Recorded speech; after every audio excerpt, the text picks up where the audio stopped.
Se tem um neurotransmissor que acaba sendo algo que todo mundo já ouviu falar, mas que ninguém sabe ao certo como funciona, é a dopamina.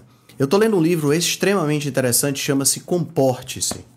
É um calhamaço de, sei lá, quase 800 páginas e eu estou lendo exatamente sobre dopamina. E é muito interessante quando você começa a analisar algumas das funções. Primeira coisa que é interessante a gente saber sobre a dopamina é que ela é produzida por vários neurônios em vários lugares do nosso cérebro, mas principalmente por uma área chamada tegmento. E esse tegmento, ele tem projeções dos seus neurônios em duas áreas. Uma área chamada núcleus accumbens e uma área chamada córtex pré-frontal, que eu até já fiz um vídeo recentemente sobre ela. O córtex pré-frontal está relacionado com a questão da decisão, né, da deliberação. Enquanto que o núcleus accumbens está mais voltado para a questão da recompensa. Aqui tem alguns pontos interessantes que vale a pena ser citados. Quando você pega, por exemplo, um macaco e treina esse macaco a apertar uma alavanca e para cada 10 vezes que ele aperta essa alavanca ele recebe uma uva passa, isso é uma recompensa. Com o tempo, o estímulo que é dado para que ele comece a apertar a alavanca, o experimento total é assim: acende uma luz, o macaco aperta 10 vezes uma alavanca e recebe uma recompensa, que no caso é uma uva passa. Observe que tem um sinal para ele começar a fazer um trabalho, que é apertar a alavanca, para ele ter a recompensa, que é a uva passa. Com o tempo, o que é que começa a acontecer?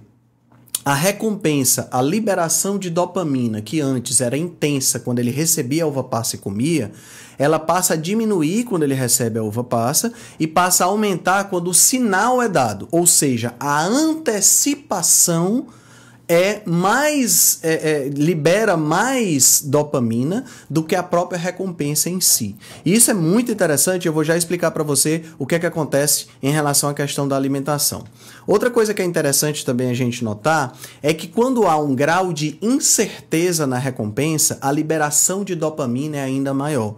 Então, por exemplo, se esse macaco está acostumado a receber uma uva passa e daqui a pouco eu mudo o sistema, continua havendo um sinal, continua havendo um trabalho, mas a recompensa agora são 2 uvas passas. O que é que vai acontecer? Esse macaco tem um sistema de recompensa maior. Se ele está acostumado com essas 2 uva passa e agora eu passo a 50% das vezes colocar uma uva passa, nos outros 50% das vezes colocar 2 uvas passas, eu aumento sobremaneira a quantidade de dopamina liberada. Eu não só aumento na hora que eu dou o sinal para ele trabalhar para obter a recompensa, como eu aumento também entre o trabalho e a recompensa. Pessoal, isso está no cerne de diversos mecanismos de controle dos ultraprocessados, das indústrias que fabricam os ultraprocessados, tá? Eu não sei se vocês já ouviram falar do Doritos roleta russa, ou, por exemplo, do embalagem de Mentos. Essa eu vou falar para vocês porque a minha esposa recentemente ela comprou uma embalagem de Mentos e o Mentos que ela gosta é o Mentos rosa. E ela ficou enfurecida porque tinha poucos Mentos rosa na embalagem. Veja o que é que acontece. A indústria ela sabe de todos esses mecanismos de liberação de dopamina.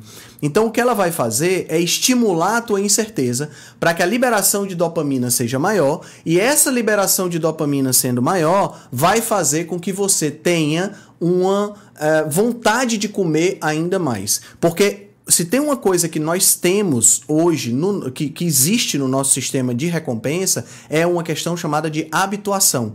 O que é essa habituação? Se você tem um sistema de recompensa que libera cada vez mais a questão da dopamina, cada vez mais você vai precisar de mais dopamina para ter o mesmo efeito.